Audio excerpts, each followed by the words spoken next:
Tany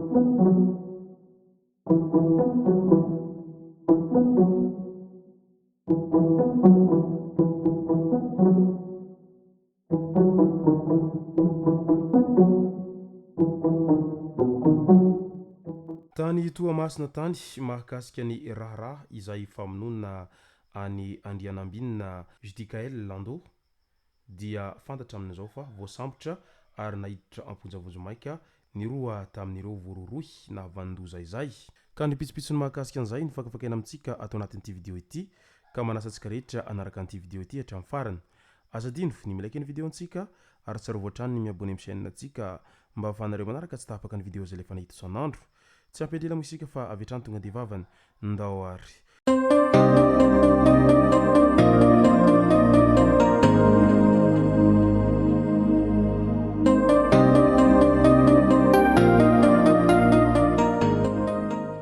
Ny tonga tsy miaraba hono ny namantesitra ka dia faly miaraba isika rehetra mpanaraka tsy tapaka an'ity chaîne ity ny tenako amin'ity androandroany ity.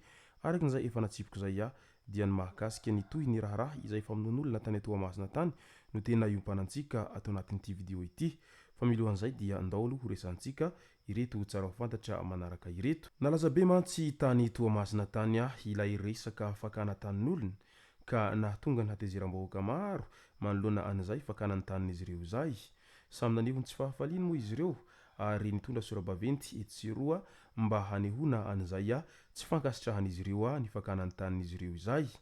Ka raikitra ny grevy momba ilay raharahan'ny fakana tany izay lasan'ny mpanambola tao Ambalatenina Tanandava tao Toamasina tao ka tapaka tanteraka ny lalana nandritra izay fitokonana izay nataony ireto tompony tany izay lasan'ny mpanambola any an-toerana ireto satria malahelo izy ireo amin'ny tanin'izy ireo izay efa niainana izy ireo tao anatin'ny fotoana maro nefa dia lasan'ny mpanambola ao anatin'ny indray mpimaso ary tsy fantatra mazava moa iza no tena nanome an'ireo tany ireo ho any ireo olona manambola ireo ka izay indrindra no mahatonga anireto mponina ireto tena mitokona amin'izao fotoana izao ary tsy manaiky an'izay fangalarana ny tanin'izy ireo izay omena ny mpanambola antsokosoko izay moa ireto mponina amin'ity toerana voalaza ity hatrany. Ka andrasantsika araka izany no mety ho toy n'ity raharaha izay fakana tanin'olona ao Toamasina ity izay mahatonga anireto voaka marobe izay tsy faly ny nandalambe ireto amin'izao fotoana izao ireto.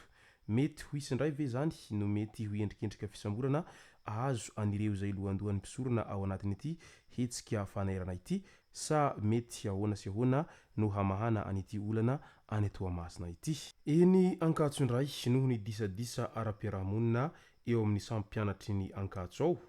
Fantatra fa mpianatra iray izay naratra voatsatoka ny antsy tao amin'ny Université Ankatso.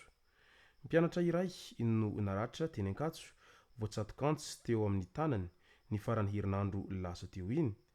Mpianatra ao amin'ny université any an-toerana ihany no nanindrona antsy ity lehilahy izay maratra io araka ny fanazavan'ireo namany ilay niaram-boina. Disadisa noho ny fahaverezan'ny rano tao amin'ny efitranony ilay lehilahy nanindrona antsy no nahatonga izao fandratrana izao hoy ny nambaran'izy ireo. Ndeha hianatra no nialana ny ray aman-dreny nefa dia mifamono faty no atao eny amin'ny université eny. Mba nampianarina ihany irony karazana éducation civique irony nefa dia ny tsy fahaiza miaina no misy eo amin'ny samy mpianatra izay. Nefa raha samy mpianatra izany dia tokony hipetraka tsara ny resaka firahalahina sy ny fihavanana satria samby mpianatra ary samby miezaky ny mandranto fianarana mba ho tafita izay. Ka tokony hifampiresaka sy hifandefitra fa tsy hifandrifatra sy hifandratra ary ihany koa hifamaly tahaka an'izao nataon'ireto mpianatra ny université eny Ankatso ireto. Hamolavola olombanina no antom-pisiany université nefa dia toa lasa mamolavola jiolahy raha izao fahitana azy izao ary tsy ny mpampianatra no omena tsiny amin'izay fa ireo mpianatra izay tsy mahay miaina sy hoentikoentiny atezerana ka tsy mahatsindry fo etseroa izay ka lasa mananao foana tahaka an'izao. Izao ve ilay tanora ho avin'ny firenena? Izao ve ilay hoe ho avin'ny taranaka mampara? Ianareo mpianatra tokony ho atao modely sy fitaratra eo anivon'ny fiarahamonina indray izao no lasa mampianadratsy anireo rehetra eny anivon'ny fiarahamonina eny. Raha iresaka tsy fandriam-pahalemana isika dia isan'ny tena lasibatra amin'izany ny Toamasina. ary tsy voandroany isika no mandry fa betsaka ireo endrika tsy fandriampahalemana izay miseho ao amin'ny tanànan'io Toamasina io.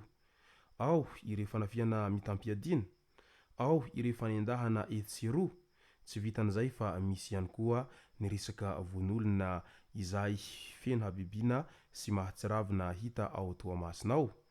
Ka mipetraka ihany ny fanontaniana indraindray amin'ny hoe inona no tena mahatonga ireo tanoran'ny Toamasina no diso tia misetrasetra loatra amin'izay resaka fandratrana sy famonoana olona izay. Tsy vita nefa mandroba sy mangalatra dia mbola iny ara fa mamono mahafaty mihitsy no ataon'izy ireo ao anatin'izay fanaovan'izy ireo asa ratsin'izay. Ka any Toamasina izay indrindra no tena iompanantsika amin'ity resaka ity mahakasika ny raharaha famonoana any Andrianambinina Judikael Landô. Ka voasambotra ary nampidirana amponjavonjo maika ny roa tamin'ireo vororohy na vandoza. Raha tsy hivina, maty nisy namono tamin'ny fomba feno habibiana izay nokapaina sy notsatohanantsy i Judikael Landô, tovolahy mbola 17 taona tamin'ny aliny 17 febroary lasa teo iny. Mpiambina trano ny teratany vahiny iray ao Salazamay parcelle 14/21 izy io.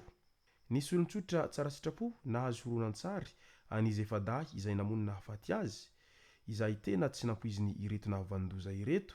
Tratra ny roa rehefa nanao fikarohana ny mpitandro ny filaminana ary nampidirana amponjavonjo maika avy hatrany izy ireto amin'izao fotoana izao. Mitohy araka izany ny fanadihadiana mahakasika an'ireo rehetra izay nandray anjara mivantana sy ankolaka manoloana an'ity famonoana any tovolahy izay tena mbola iritrirony ity. Midika izany fa tena efa ratsy ny tanàna ary ao Toamasina ao tena mampatahotra mihitsy ny zava-misy ao an-toeranao amin'izao fotoana izao noho ny fitsoka an'izay fanafiana etseroa izay, satria tsy vitany mangalatra fotsiny ireo olon-dratsy fa tena mamono mahafaty mihitsiny. Mahatsiaro miaina ao anatin'ny tebiteby araka izany ny voakany Toamasina manoloana an'ireo endrikendrika tsy fandriampahalemana izay misy any an-toerana any amin'izao fotoana izao. Na eny an-dalana ianao na ao an-tranonao ianao izay miezaka tsy mivoaka mihitsy, fa ny jolahy indray izany no manafika anao ao an-tranonao ao. Ary tsy vitany manafika tsotra izy ireo fa araka n'izay voalaza izay dia ny hamonanao mihitsiny no tena ataon'ireo olon-dratsy izay manao an'izay resaka fanafiana mitampiadiana etseroa izay. Raha eny an-dalana mantsy dia efa mailomelo ihany ianao rehefa mandalo amin'ireo quartier izay voalaza fa mahamay, indrindraindrindra fa eny amin'ireny lalam-pasika isan-karazany ireny fa tena mahamay ny tanàna. Na dia efa miezaka manao aintso-javatra aza ny mpitandro ny filaminana mba hamongotra hatramin'ny fakany ireo olon-dratsy, dia hita fa mitombo isa isan'andro indray ireo olon-dratsy manao an'izay asa ratsin'izy ireo izay. Izay no masaka azona roso tao anatin'ity video ity. Tompoko lasy tompoko vavy, misaotratsika rehetra naraka an'ity video ity hatramin'ny farany. Aza dino ny milaiky ny video antsika ary tsarovatra hatrany ny miabone amin'ny chaîne antsika mba ahafahanareo manaraka tsy tapaka ny video izay alefa eto isan'andro. Tompoko lasy tompoko vavy, mankasitraka dia mirary soa.